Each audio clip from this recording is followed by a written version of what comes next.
Selamat datang kembali di pembahasan mendalam.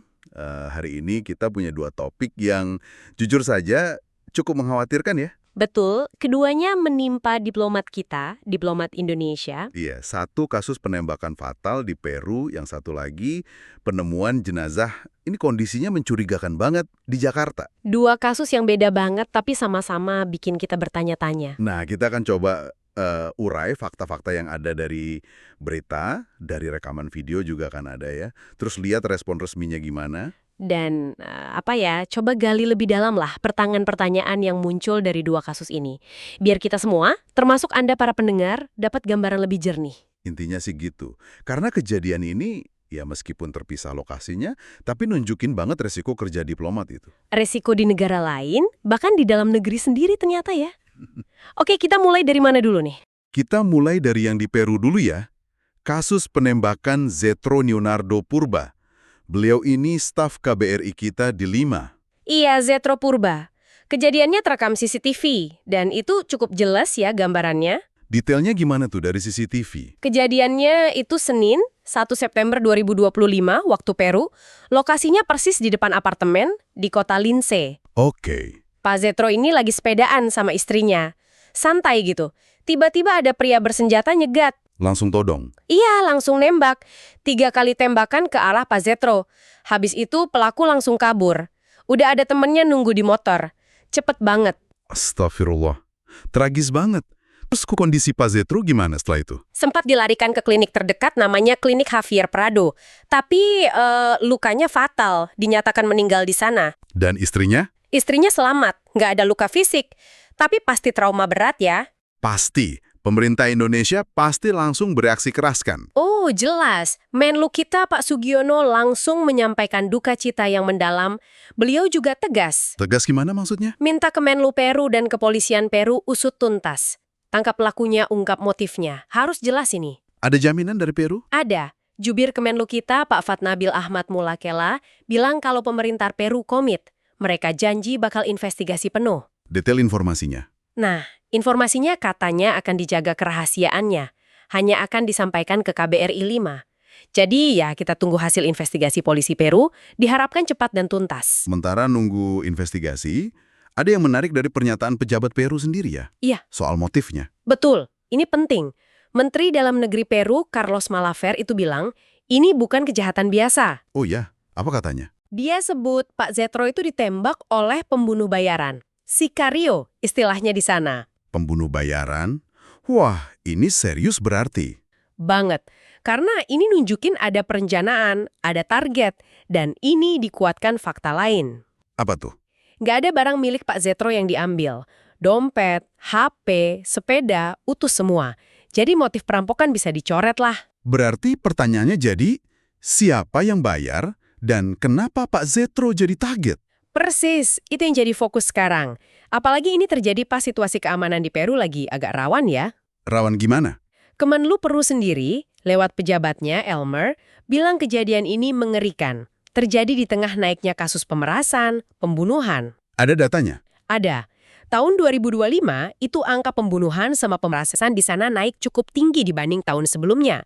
Jadi lingkungannya memang lagi nggak kondusif. Perkataan Mendagri Peru soal pembunuh bayaran itu jadi kunci.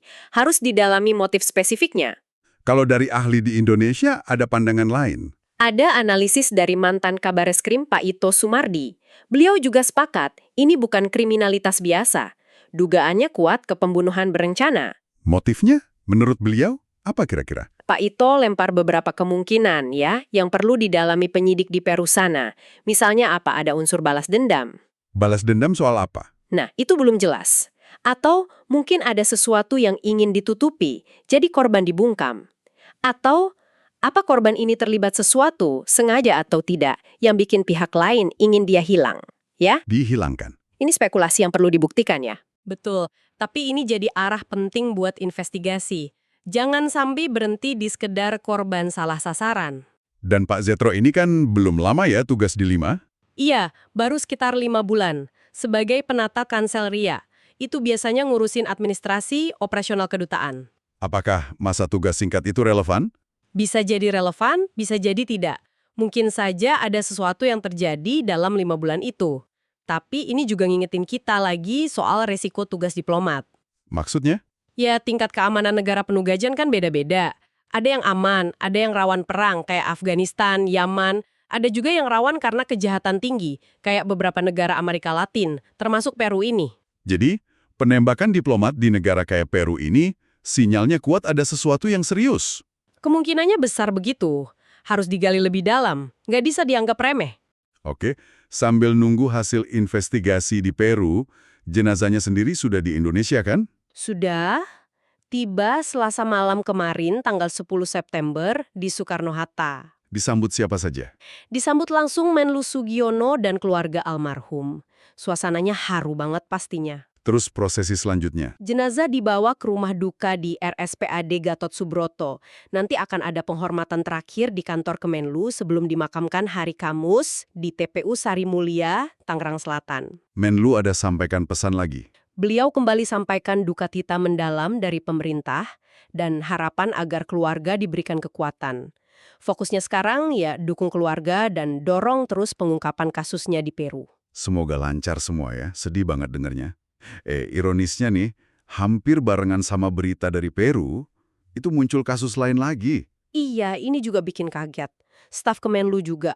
Tapi kejadiannya di Jakarta, Arya Daru Pangayunan. Betul, ditemukan meninggal di kamar kosnya. Kondisinya itu loh. Itu dia. Ditemukan Selasa malam, 8 Juli ya, di Menteng, Jakarta Pusat. Kondisinya kepala terlilit lakban, terus badannya ditutup selimut. Astaga, lakban? Sebelum ditemukan meninggal, ada aktivitas aneh nggak dari dia? Justru itu. Malam sebelumnya, menurut saksi sama CCTV, dia kelihatan normal-normal aja. Normal gimana? Sekitar jam 9 malam masih teleponan sama istrinya di Jogja, terus jam 10-an lebih masih disapa penjaga kos, sempat keluar kamar juga ambil makanan dari ojol. Oh, masih terima makanan? Iya, bahkan jam setengah 12 malam CCTV masih rekam dia buang bungkus makanan di luar. Kayak nggak ada apa-apa. Lalu paginya gimana? Sampai ketahuan? Nah, paginya istrinya mulai curiga. Telepon dari jam 5 pagi nggak diangkat, sampai jam 7 nggak bisa dihubungin. Terus? Tolong penjaga kos buat cek. Penjaga kos ketok-ketok pintu, nggak ada jawaban. Akhirnya didobrak. Pas dibuka, yaitu ditemukan sudah meninggal dengan kondisi tadi. Kepala di lakban, tapi kamar terkunci dari dalam? Ini gimana ceritanya? Polisi bilang apa soal ini? Ini bagian paling bikin bingung kan? Kapolres Jakpus, lewat Kapolsek Menteng, Kompol Handi, itu keterangannya hati-hati banget. Gimana keterangannya? Beliau bilang, belum bisa dipastikan ini pembunuhan. Loh, kok bisa? Kan ada lakban di kepala. Alasannya, dari pemeriksaan awal jenazah, nggak ditemukan tanda kekerasan fisik lain. Nggak ada luka pukul, luka senjata tajam gitu. Terus barang-barang milik korban juga nggak ada yang hilang. Tapi kan lakban di kepala itu nggak mungkin bunuh diri atau kecelakaan biasa kan? Dan detail TKP-nya. Nah itu dia misterinya, kondisi TKP memang janggal banget. Pertama, kamar terkunci dari dalam. Kedua, nggak ada tanda-tanda pintu atau jendela dirusak. Ketiga, kosannya itu katanya pakai sistem pintu ganda, jadi nggak gampang orang asing masuk. Jadi nggak ada paksaan masuk, kamar kunci dari dalam, tapi korban kepalanya dilakban. Ini teka-teki banget ya. Iya, ini yang bikin pusing penyidik pasti. Gimana logikanya? Siapa yang ngelakban? Kalau orang lain, gimana cara keluarnya tanpa ngerusak pintu dan ngunci dari dalam? Kalau korban sendiri gimana caranya? Pertanyaan besar semua itu. Sikap Kemenlu gimana soal kasus ini? Sama tugas almarhum Arya ini sebenarnya apa sih di Kemenlu? Kemenlu lewat jubirnya, Pak Roliansyah Sumirat, sikapnya sama kayak kasus Peru. Mereka serahkan penuh ke polisi, siap dukung apa aja yang diperlukan buat ungkap kasus ini. Duka cita tentu disampaikan ya. Pasti. Kemenlu juga sampaikan duka cita mendalam buat keluarga, almarhum meninggalkan istri dan 2 anak. Nah, soal tugasnya, ini info dari Dirjen Perlindungan WNI Pak Juda Nugraha. Apa tugasnya? Beliau bilang, Mas Arya ini diplomat fungsional muda. Spesifiknya, tugasnya menangani isu-isu kriminal yang melibatkan WNI kita di luar negeri. Wah, menangani kasus kriminal WNI di luar negeri, itu potensial bersinggungan dengan hal-hal sensitif dong ya? Bisa jadi, kasus kriminal WNI di luar negeri itu kan macam-macam ya. Narkoba, human trafficking, sengketa hukum rumit. Bisa jadi ada urusan sama sindikat internasional atau pihak-pihak yang terganggu sama upaya perlindungan WNI. Apakah ini relevan dengan kematiannya? Kita nggak bisa langsung nyambungin ya. Tapi fakta ini nambah satu lapisan pertanyaan lagi di kasus yang udah misterius ini. Selain kejanggalan di TKP, latar belakang pekerjaannya ini mungkin juga jadi salah satu aspek yang akan dilihat penyidik. Mungkin loh ya. Oke, jadi kalau kita bandingin ya, Zetro di Peru jelas kekerasan, ditembak, dugaannya pembunuh bayaran. Investigasi fokus cari pelaku dan motif. Iya, kekerasan eksternal yang jelas. Kalau Ariel di Jakarta, ini misteri. Meninggal di kamar terkunci dari dalam, kepala dilakban. Tapi nggak ada tanda kekerasan fisik lain. Penyebab kematian aja belum pasti. Betul. Misteri internal yang penyebabnya masih gelap gulita. Dua skenario yang beda banget. Tapi intinya sama-sama tragis, sama-sama menimpa diplomat kita. Dan ini nunjukin kerentanan mereka ya. Pasis, ini pengingat pahit lah. Risiko itu ada nggak cuma di daerah konflik atau negara rawan di luar sana, tapi bisa juga muncul dalam bentuk lain, di tempat yang kita anggap aman, kayak di Jakarta dalam situasi yang, ya itu, masih jadi tanda tanya besar. Status investigasinya juga beda jauh ya. Jelas, Peru udah masuk kategori pembunuhan, Jakarta masih tahap awal banget. Nentuin penyebab kematian dulu lewat autopsi, olah TKP lagi, baru nanti bisa disimpulkan ada pidana atau enggak. Dan di kedua kasus ini kita lihat Kemenlu turun tangan ya, dampingi keluarga, dukung investigasi. Iya, itu sudah jadi tanggung jawab institusi ya. Respon cepat dan pendampingan itu penting banget buat keluarga yang ditinggalkan dan buat memastikan kasusnya diusut. Oke, coba kita rangkum sedikit ya buat pendengar. Jadi ada dua kasus. Pertama, Zetro Purba di Peru. Ditembak, diduga pembunuh bayaran.